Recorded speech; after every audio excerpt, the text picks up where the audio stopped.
give love. One of the things that I really admire is somebody who's a practical activist. And I'd just like you to give us an update on what Give Love is up to, what's happened since you were here last year, and tell us about it.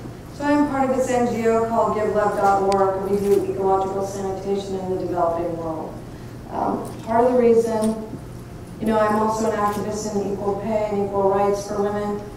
And oddly, these two things are connected because the lack of clean water and waterborne disease, the lack of sanitation and waterborne disease kills more kids than AIDS, malaria, and tuberculosis worldwide.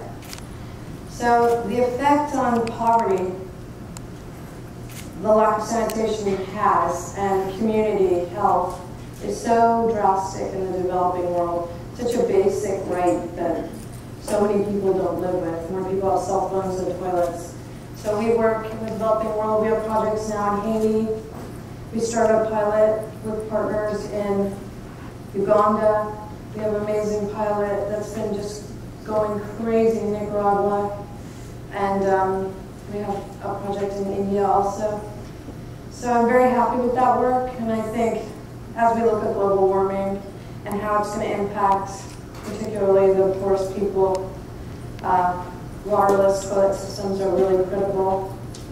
We're seeing it already. We're going to places where people have flushed toilets that they haven't been able to use because they haven't had rain in 2 years. And they're having to wait for water for long periods of time. So I'm very committed to that work that we're doing in that area. Great. I was talking to Patricia before, and I said, it's one thing to have empathy, which is really caring about something, and another thing to have practical empathy, which is to do something about it that's practical, and it couldn't be anything more practical than creating an opportunity for clean water and healthy life. So there's a lot to be admired there. I want to shift now to your equal rights passion and equal pay. And you're such a really passionate spokesperson for that. What really triggered that in you? Well, I think there were times in my life where we lived below the poverty level. There was a time in my mom's life when she was very ill with breast cancer, and this was before Obamacare. And at that time, if you lost your health insurance, you couldn't get insurance. So she'd been ill for several years, and my father had a girlfriend, and he wanted to get married. She wanted to get married. But my mom said, we can't get a divorce because I won't have insurance. Because even though they'd been married over 30 years, that was a predicament a lot of women were in. You were like a non-person suddenly if you were no longer in the relationship. So I saw examples like that. I was a single mom at 20 and struggling to figure out how to buy food and diapers at the same time. So I understood when I looked around how drastic it is. For the poorest women, we have 10,000 women turned away from domestic abuse shelters a day. That's 3.65 million women a year. The number one reason they say they return to their abuser is economic insecurity. So it's really killing women, literally, that they don't have their own ability to be able to make a full living as an equal human being in the United States of America. Besides, it impacts women at every level of education. It costs the average woman $500,000 over a lifetime. If you have higher degrees, it goes to $2 million over a lifetime. We have the highest number of elderly women living in poverty in any industrialized nation. We have 1 in 500 kids in America. And we have 66 million women and kids living in poverty, and half of them would not be. That's 33 million of our citizens would not be living in poverty if their moms just paid their full dollar.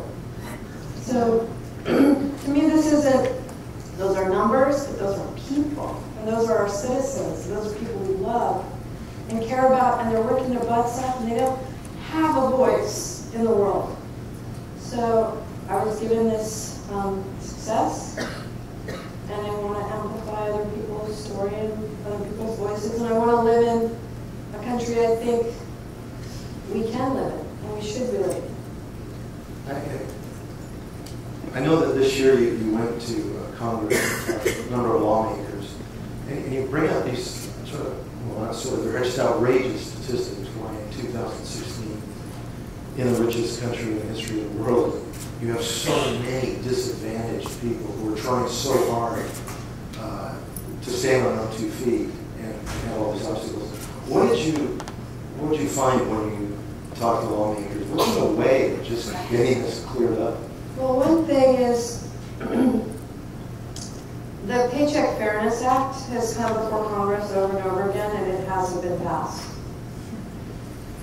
After my speech at the Oscars, some great legislation passed in California, thanks to Senator Hannah Beth Jackson and Governor Brown. It's the strongest fair pay bill in the nation, and what that does is it makes employers have to show why they're paying a male more than a female.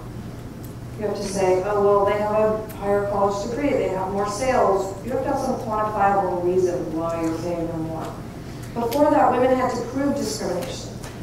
Even if they paid every single female less at every single job area, they had to prove the intent for discrimination.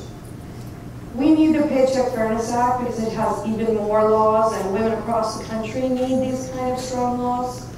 For instance, right now, government contractors have to report what they pay managers.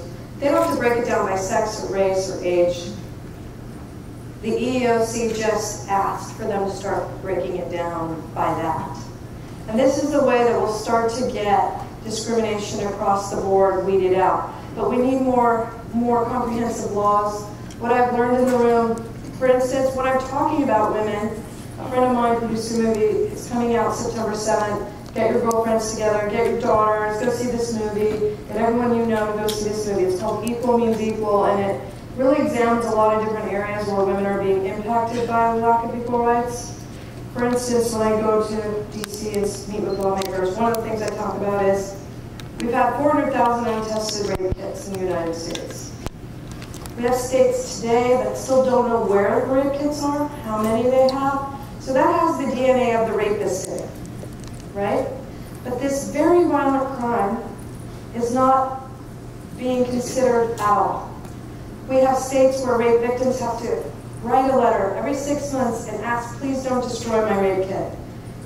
Please hold on to my rape kit till you're ready to examine it, to send it to the lab.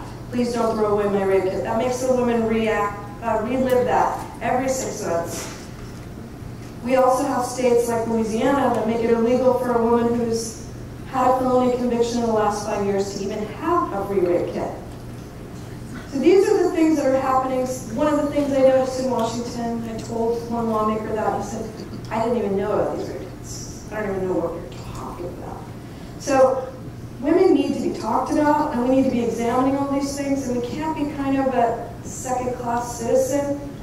One of the things lawmakers also said was, women aren't hot. We're always talking about, are women hot? Is this one hot? I'm not talking about visually. I'm talking about politically.